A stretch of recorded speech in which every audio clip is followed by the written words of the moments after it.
In leisure, we have so many distractions. We have TV, internet, video games, shopping, alcohol, and so on. If you want to be more connected to your GPS, one way is to switch off the TV and reduce and filter the information coming into your brain. There's a wise saying that says garbage in, garbage out. In our materialistic culture, many have little interest in spirituality or personal development and have little awareness of their inner world. The result of this is they have no understanding of the mechanics of the ego. They cannot tell the difference between intuition and ego mind chatter. Many simply follow the voice of fear and have no idea why the outcomes they receive are so poor. All of these various levels of block or interference sever our connection to our GPS.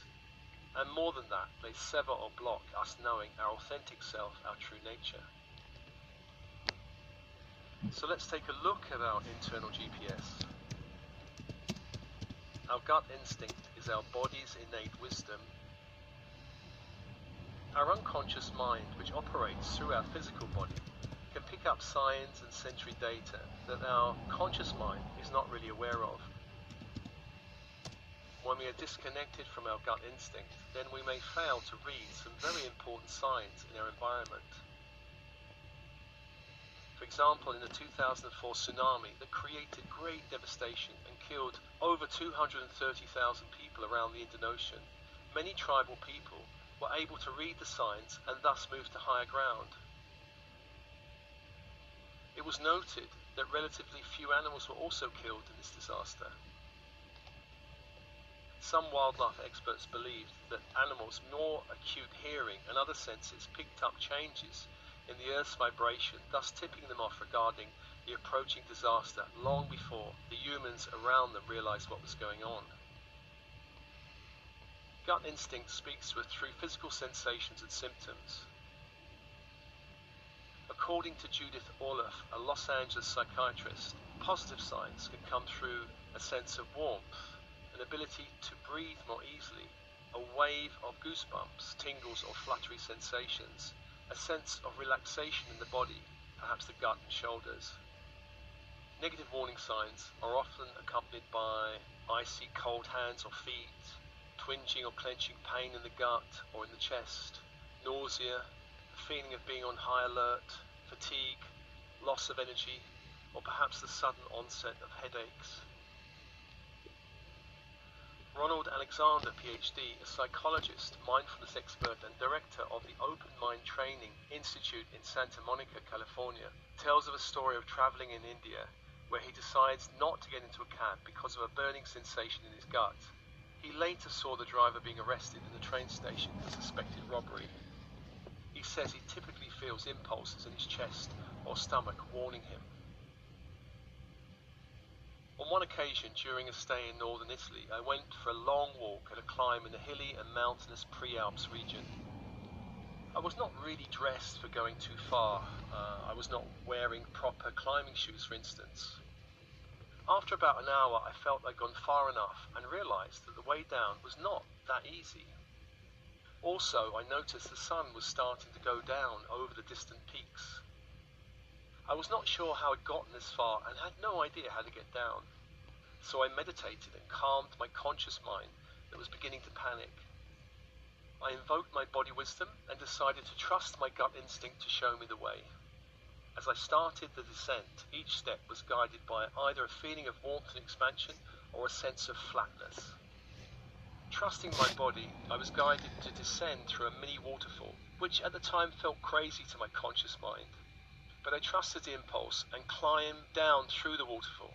And actually, the climb down was much easier than I thought. I somehow also managed to avoid getting wet. Gut instinct is different from intuition. With gut instinct, we are being led through the body, centered in the lower three energy centers, the base, sacral, and solar plexus. Intuition, on the other hand, is felt through the higher centers, the heart, the throat, the third eye, and crown. Intuition involves a creative partnership between the conscious, unconscious, and higher conscious minds.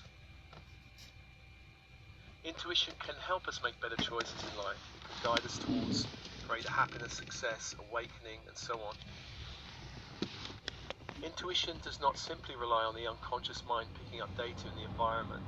It relies on information coming through the higher mind that is aware of possibilities, opportunities, and challenges that await in our future timeline. To give an example of intuition from my own life, when I was working at Alternatives, a not-for-profit company based in central London, we received a phone call in the office. My colleague took the call. He called out across the room saying, "Has anyone heard of an author called Eckhart Tolle?" And this was before he was really known in the UK. I had such a strong impulse, I just said, "Just book him." We agreed on the spot to put him on for a talk. The talk, which happened 4 to 5 months later, was a sellout of around 900 people, with 400 people being turned away at the door. Following the success of this talk, Alternatives put him on for a workshop, which was the best attending workshop to date then, with over 1,000 people in attendance. Now, of course, Eckhart Tolle is a household name. Our ancestors knew the importance of gut instinct and also of intuition. For thousands of years, shamans, priestesses used their psychic abilities to help their communities. Often these abilities meant the difference between life and death. If you're a tribal medicine man or woman and you could not divine the nearest food source for your tribe, then the tribe starved and you're out of a job. If you're a medicine healer and unable to heal a patient, then your reputation would suffer, and also, if it happened too often, you'd be out of a job. Here in the modern world, with all its challenges and opportunities, we have such an amazing gift, our brain with a neocortex made up of 2 halves, a left and right hemisphere. The 2 parts are connected by a thick cable of nerves at the base of each side. Experimentation has shown that these different hemispheres are responsible for different types of thinking. The left brain is more logical, sequential, rational, analytical, and objective. The right brain is more random, intuitive, holistic, subjective, and synthesizing, looking at the whole picture rather than the detail. The left brain gives us the ability to be practical, create strategies, focus, plan, analyze, structure, understand, and design. The right brain gives us the ability to imagine, dream, fantasize, dare, feel, and intuit. If the rational mind is the analyzer, the intuitive mind is the synthesizer. It creates the picture out of all the small details. It opens us up to the sudden flash of insight that makes everything crystal clear. Becoming whole-brained allows us to access our gut instinct, the impulse from the intelligence of the body, and intuition, a collaboration between conscious, unconscious, and higher conscious minds. It's important to note that using our intuition does not require we stop thinking or stop trusting our logical mind. Intuition is a great tool, but sometimes we may think we're guided by our intuition, where really we're being led by something else, perhaps our fantasy or fear.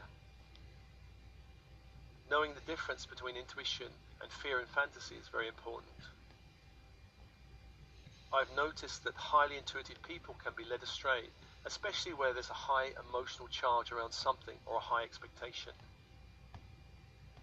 Perhaps the classic area is romantic relationships. We want a partner. We may have a list of characteristics that need to be fulfilled. A candidate appears. Many of the boxes are ticked. Yet there are signs that this person is maybe not such a good match. Yet we override our gut instinct and intuition, and further down the line, we scratch our heads wondering, how did we get it so wrong?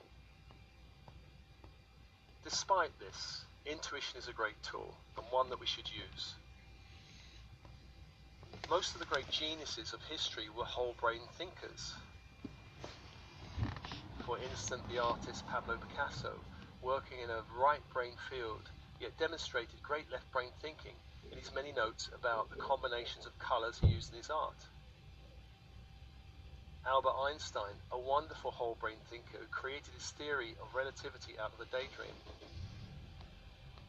Lewis Carroll, author of Alice in Wonderland, was a deacon in holy orders and a university lecturer.